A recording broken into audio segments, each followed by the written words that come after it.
Breaking news. ధర్మస్థలిలో ఇంకా తవ్వకాలు కొనసాగుతూ ఉన్నాయి. ధర్మస్థలిలో పారిశుద్ధ్య కార్మికుడు ఎప్పుడైతే బయటకు వచ్చి నల్లటి ముసుగు వేసుకొని నేను వందలాది మందిని పాతి పెట్టేశాను అని చెప్పాడో ఆ తర్వాత పెద్ద ఎత్తున కలకలం రేగింది.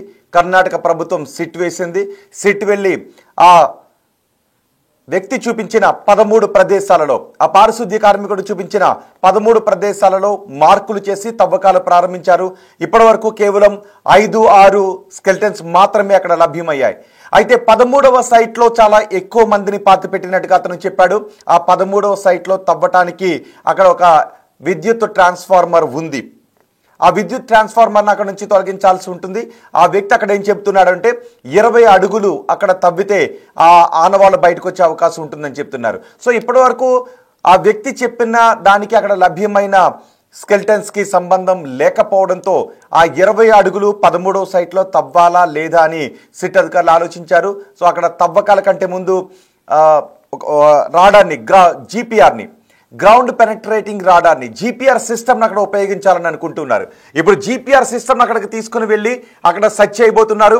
ఆ జీపీఆర్లో అక్కడ ఎముకల ఆనవాళ్లు కనబడితే ఆ ట్రాన్స్ఫార్మర్ని పక్కకి తొలగించి అక్కడ తవ్వకాలు చేపట్టే అవకాశం ఉంటుంది. అయితే ఈలోపు ఒక ట్విస్ట్ చోటు చేసుకుంది. 2010లో ఒక బాలిక, ఒక విద్యార్థిని, స్కూల్ యూనిఫామ్తో ఉన్న విద్యార్థిని తీసుకొచ్చి ఆ విద్యార్థిని అక్కడ పాతి పెట్టమని తనకు అప్పగించారు అని చెప్పాడు. ఆ విద్యార్థినికి లోదుస్తులు లేవు, కేవలం స్కూల్ యూనిఫామ్లో ఉంది, స్కూల్ బ్యాగ్ ఉంది అని అతను చెప్పినట్టుగా తెలుస్తోంది. అయితే ఇప్పుడు ఆ విద్యార్థిని 2010వ సంవత్సరంలో లోదుస్తులు లేకుండా కేవలం యూనిఫామ్తో ఉన్న ఒక స్కూల్ బ్యాగ్తో ఉన్న విద్యార్థిని తీసుకొచ్చి ఇచ్చిన ఆ బాలికను ఎక్కడైతే పాతి పెట్టాడో ఆ ప్రదేశాన్ని ఆ వ్యక్తి గుర్తించినట్టుగా తెలుస్తుంది. నేను ఇదిగో ఇక్కడే పాతి పెట్టాను, ఆ రోజు నాకు ఒక స్కూల్ విద్యార్థిని తీసుకొచ్చి ఇచ్చారు. ఆ విద్యార్థిని స్కూల్ యూనిఫామ్లో ఉన్న ఆ విద్యార్థిని చూడగానే నా మనసు కలిచిపోయింది, నేను చాలా బాధపడ్డాను. ఆ విద్యార్థిని పాతి పెట్టడానికి నాకు చేతులు రాలేదు. ఆ విద్యార్థిని ఒంటిపై గాయాలున్నాయి, లోదుస్తులు కూడా విద్యార్థినికి లేవు, స్కూల్ బ్యాగ్ను కూడా పాతి పెట్టమని చెప్పారు. నేను స్కూల్ బ్యాగ్తో పాటు ఆ విద్యార్థిని కూడా ఇదిగో ఇక్కడే పాతి పెట్టాను అని ఆ వ్యక్తి చెప్పాడు. ఎందుకంటే ఇన్ని సంవత్సరాలు అయిపోయింది. 2014 వరకు, 1994 నుంచి 2014 వరకు ఆ వ్యక్తులు తీసుకొచ్చి ఇచ్చిన దేహాలను పాతి పెడుతూ వచ్చాడు. ఇప్పటికే 10 సంవత్సరాలు అయిపోయింది 2014 నుంచి చూసుకుంటే.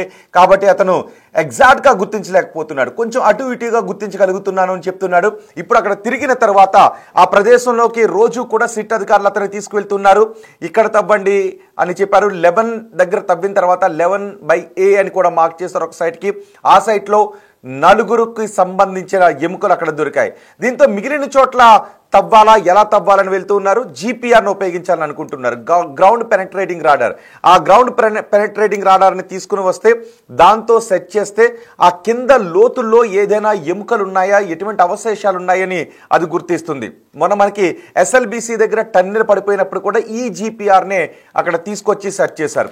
సో ఇప్పుడు అలాంటి జీపీఆర్ని ఇక్కడ తవ్వకాల్లో ఉపయోగించాలని అనుకుంటూ ఉన్నారు. దానికంటే ముందు 2010లో మిస్ అయిన ఒక బాలికను నేను ఇక్కడే పాతి పెట్టాను అని చెప్తున్నాడు. 2010లో ఒక బాలిక మిస్ అయింది. తమ స్టూడెంట్, తమ పాప కనిపించడం లేదు అని వాళ్ళ తల్లిదండ్రులు అక్కడ పోలీస్ స్టేషన్లో కూడా కంప్లైంట్ ఇచ్చారు. సో ఇప్పుడు ఆ తల్లిదండ్రులు తమ బిడ్డ కనిపించడం లేదు అని కంప్లైంట్ ఇచ్చిన ఆ మిస్ అయిన అమ్మాయి, ఇప్పుడు ఇతను పాతి పెట్టిన అమ్మాయి ఒక్కటేనా కాదా?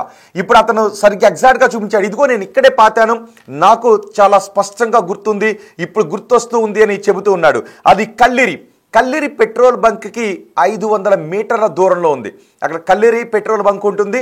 ఆ పెట్రోల్ బంక్కి 500 మీటర్ల దూరంలో ఎగ్జాక్ట్గా నేను ఈ ప్లేస్లోనే ఆ అమ్మాయిని తీసుకొచ్చి పాతి పెట్టానని చెప్తున్నాడు. ఆ అమ్మాయిని తీసుకొచ్చి ఇచ్చినప్పుడు ఆ అమ్మాయి స్కూల్ యూనిఫామ్తో ఉంది, లోదుస్తులు లేవు, స్కూల్ బ్యాగ్ కూడా ఉంది. ఆ అమ్మాయి ఒంటిపైన గాయాలు ఉన్నాయి. నేను ఆ బాలికను చూడగానే పాతి పెట్టడానికి నాకు చేతులు రాలేదు, మనసు కలిచిపోయింది, కలిచివేతకు గురైంది. కానీ నేను అంగీకరించాల్సి వచ్చింది పాతి పెట్టడానికి. బాధపడుతూనే పాతి పెట్టాను. అప్పటి నుంచి కూడా నేను చాలా బాధపడుతూనే ఉన్నాను. అందుకే ఈ విషయాన్ని చెప్పాలి అని ట్రై చేసిన తర్వాత నన్ను బెదిరింపులకు గురి చేయడంతో నేను బయటకు చెప్పలేకపోయానని చెప్తున్నాడు. ఇప్పుడు ఆ 2010వ సంవత్సరంలో బాలికను ఎక్కడైతే పాతి పెట్టాను అని చెబుతూ ఉన్నాడో ఆ ప్రదేశానికి తీసుకుని వెళ్ళారు. ఆ ప్రదేశంలో ఇప్పుడు తవ్వకాలు జరుపుతారా లేదా అన్నది క్వశ్చన్ మార్క్ గా మారింది. ఒకవేళ అక్కడ తవ్వకాలు జరిపితే అతను ఇప్పుడు సూచించిన చోట తవ్వకాలు జరిపితే ఆ ప్రదేశంలో నిజంగానే ఒక బాలికకు సంబంధించిన స్కెలిటన్ బయటపడితే, ఎముకలు బయటపడితే అతను చెప్పిన దాంట్లో వాస్తవాలు ఉన్నాయి. కానీ ఇన్ని ఇయర్స్ అయిపోయింది కాబట్టి గుర్తించడం కొంత కష్టసాధ్యంగా మారుతుంది, అటు ఇటుగా మారుతుంది. భూమిలో ఆ ఎముకలు కలిసిపోయాయి అనుకోవడానికి అవకాశం ఉంటుంది. చూడండి ఒకసారి బిగ్ టీవీ స్క్రీన్ పైన 4 చక్రాలతో మీకు కనిపిస్తోంది. అదే జీపీఆర్, గ్రౌండ్ పెనట్రేటింగ్ రాడార్.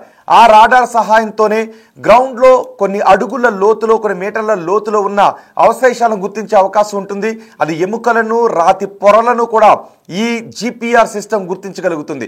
ఒకవేళ ఎముకల ఆనవాళ్ళు అక్కడ ఉన్నట్లయితే 13వ సైట్లో ఈ జీపీఆర్ ఎముకల ఆనవాళ్ళను గుర్తిస్తే ఆ 13వ సైట్లో తవ్వే అవకాశం ఉంటుంది. కానీ అంతకంటే ముందు ఈ కళ్ళిరి పెట్రోల్ బంక్కి 500 మీటర్ల దూరంలో అతను చెబుతున్నాడు పాతి పెట్టాను అని ఒక బాలిక దేహాన్ని. ఇప్పుడు అక్కడ తవ్వితే బాలిక దేహం అయితే తెలిసిపోతుంది కదా, ఆ ఎముకలు కూడా దాదాపు తెలిసిపోయే అవకాశం ఉంటుంది. సో అక్కడ స్కెలిటన్ దొరికితే, ఆ ప్రదేశంలో తవ్వితే అక్కడ స్కెలిటన్ దొరికితే దాని ఆధారంగా ఇతను చెప్పిన దాంట్లో ఇంకా వాస్తవాలు ఉన్నాయి, కరెక్టే చెప్తున్నాడు, కొంత గుర్తించడానికి ఇబ్బంది పడుతూ ఉన్నాడు అనుకోవడానికి అవకాశం ఉంటుంది. సో తవ్వకాలను మరింత వేగవంతం చేసే అవకాశం కూడా ఉంటుంది.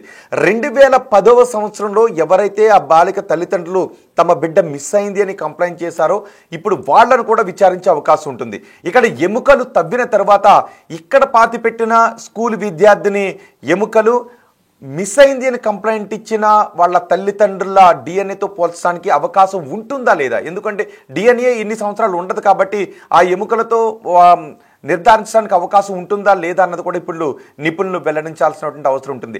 అక్కడే బ్యాగ్ను కూడా పాతిపెట్టాడు. సో ఇన్ని ఇయర్స్ అయిపోయింది కాబట్టి దాదాపు బ్యాగుకు సంబంధించిన అవశేషాలు బయటపడే అవకాశం అయితే మాత్రం ఉండకపోవచ్చు. ఒకవేళ ఆ బ్యాగ్ ప్లాస్టిక్తో కూడిన బ్యాగ్ అయితే, ఆ బ్యాగ్ ప్లాస్టిక్తో కూడిన బ్యాగ్ అయితే, లేదు అందులో కొన్ని ఏదైనా ప్లాస్టిక్ వస్తువులు ఆ బాలికకు సంబంధించినవి ఉన్నట్లయితే దాని ఆధారంగా గుర్తించే అవకాశం కూడా ఉంటుంది. బ్యాగ్ను కూడా అక్కడే పాతిపెట్టినట్టుగా తెలుస్తూ ఉంది.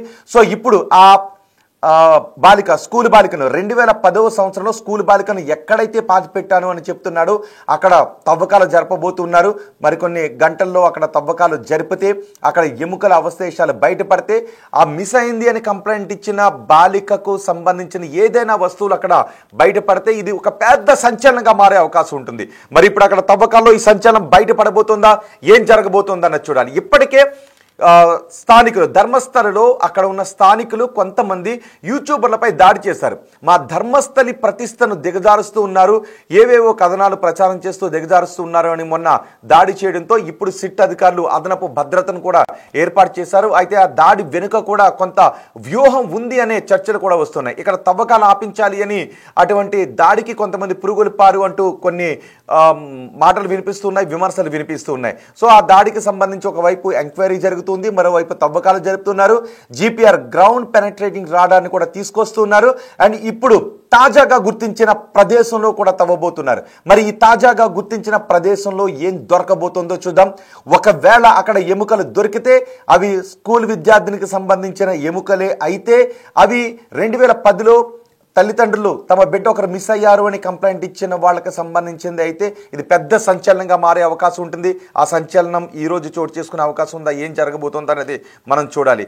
మీరేమనుకుంటున్నారు ఈ ఘటనపై? ఇప్పటి వరకు అక్కడ ఎముకలు ఆ స్థాయిలో దొరకకపోవడంతో అక్కడ ఎక్కువ మందిని పాతి పెట్టారు అనటానికి పెద్ద ఎత్తున సాక్ష్యాలు దొరకకపోవడంతో కొన్ని మాటలు అటు ఇటు కూడా వినిపిస్తూ ఉన్నాయి. అతను చెప్పేది అబద్ధం అయి ఉండొచ్చు, ఆ దొరికినటువంటి ఎముకలు ఆ నదిలో కొట్టుకొచ్చిన వారిని అక్కడ పాతిపెట్టిన ఎముకలు అయి ఉండొచ్చు, ఇలాంటి చర్చలు జరుగుతూ ఉన్నాయి. అంటే అతను చెప్పిన దాన్ని సపోర్ట్ చేస్తూ కొంతమంది చెప్తున్నారు, లేదు అతను అబద్ధం చెప్పాడు చెప్పిస్తున్నారు అంటూ మరికొంతమంది అంటూ ఉన్నారు. తెలుగు రాష్ట్రాల్లో ఉన్న చాలా మంది కూడా అతను చెప్పిన దాన్ని నమ్ముతున్నామని అంటూ ఉన్నారు. అదిగో చూడండి ఒకసారి, ఆ రాయి పైన 13 నెంబర్ కనిపిస్తుంది కదా, అదే 13వ నెంబర్ సైట్. అక్కడ ట్రాన్స్ఫార్మర్ ఉంది. ఆ ప్రదేశంలో 20 అడుగుల లోతు తవ్వాలి అంటే నిజానికి కొంత కష్టసాధ్యంతో కూడుకున్నటువంటి పనే. కానీ అక్కడ గ్రౌండ్ పెనట్రేటింగ్ రాడాన్ని తీసుకొచ్చిన తర్వాత ఆ 13వ నెంబర్ చూడండి, మొదటి బాక్స్లో ఆ 13వ నెంబర్ సైట్ పైన సెర్చ్ చేస్తారు. అక్కడ భూమి పొరల్లో ఏదైనా ఎముకల అవశేషాలు ఉంటే ఖచ్చితంగా అక్కడ తవ్వబోతున్నారు. చూద్దాం మరి ఈ 13వ సైట్ ఎటువంటి వివరాలను ఇప్పుడు బయటకు చెప్పబోతుందో.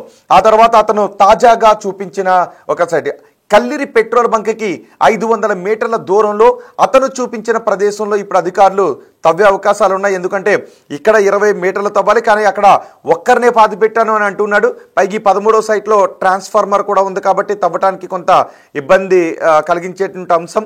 రాడార్తో పరీక్షించిన తర్వాత అక్కడ ఎముకలు ఉంటే ట్రాన్స్ఫార్మర్ని పక్కకు తొలగించి అక్కడ తవ్వకాలు చేపట్టే అవకాశం ఉంటుంది. అంతకంటే ముందే ఒక బాలికను పాతి పెట్టాను, యూనిఫామ్తో ఉన్న ఒక బాలికను పాతి పెట్టాను. ఆ బాలిక లోదుస్తులు కూడా లేవు, బ్యాగ్ కూడా ఉంది, బ్యాగ్ను కూడా పాతేయమని చెప్పారు. నేను వాటన్నిటిని పాతేశాను. ఆ తర్వాతే నేను చాలా బాధకు గురయ్యాను, చాలా కలిచివేయబడ్డాను, నా మనసు వికలత చెందింది అని అతను చెప్తున్నాడు. సో ఇప్పుడు ఆ ప్లేస్లో ఏం దొరకబోతోంది? ఆ బాలికకు సంబంధించిన అస్థిపంజరం కానీ, ఆ బాలికకు సంబంధించిన బ్యాగ్లో ఏదైనా ప్లాస్టిక్ వస్తువులు ఉంటే దాదాపు 2010 కాబట్టి 15 సంవత్సరాలు అవుతుంది. సో ఇంకేదైనా ప్లాస్టిక్ వస్తువులు ఉంటే అవి ఎంతో కొంత అవశేషాలు మిగిలి ఉండే అవకాశం ఉంటుంది. సో ఆ ఆనవాళ్ళు ఏమన్నా బయటపడుతున్నాయా? ఈ రోజు తేలిపోయే అవకాశం ఉంటుంది. ఒకవేళ ఆ ఆనవాళ్ళు బయటపడితే అది పెద్ద సంచలనంగా మారే అవకాశం ఉంటుంది. అతను చెప్పినవన్నీ పూర్తిగా వాస్తవాలు అని నమ్మటానికి అవకాశం ఉంటుంది. సో ఇప్పుడు మీరేమనుకుంటూ ఉన్నారు? మీ అభిప్రాయం కమెంట్ బాక్స్లో తెలియచేయండి. 13వ సైట్లో నిజంగా అతను చెప్పినట్టు ఎక్కువ అస్థికలు దొరికే అవకాశం ఉంటుందా? అస్థిపంజరాలు దొరికే అవకాశం ఉంటుందా? ఆ వేరే ప్రదేశంలో కల్లిరి పెట్రోల్ బంక్కి 500 మీటర్ల దూరంలో ఒక స్కూల్ విద్యార్థిని పాతి పెట్టాను అని అతను చెబుతున్నది కూడా అవాస్తవమై ఉండొచ్చు అని అనుకుంటూ ఉన్నారా? లేదు అంటే అతను చెబుతున్నవి నిజాలే అని మీరు అనుకుంటున్నారా? మీ అభిప్రాయం కమెంట్ బాక్స్లో తెలియచేయండి. మరికొద్ది గంటల్లోనే ఆ బాలికను పాతి పెట్టాను అని చెబుతున్న ప్రదేశంలో తవ్వకాలు జరపబోతున్నారు. చూద్దాం ఏం జరుగుతుందో.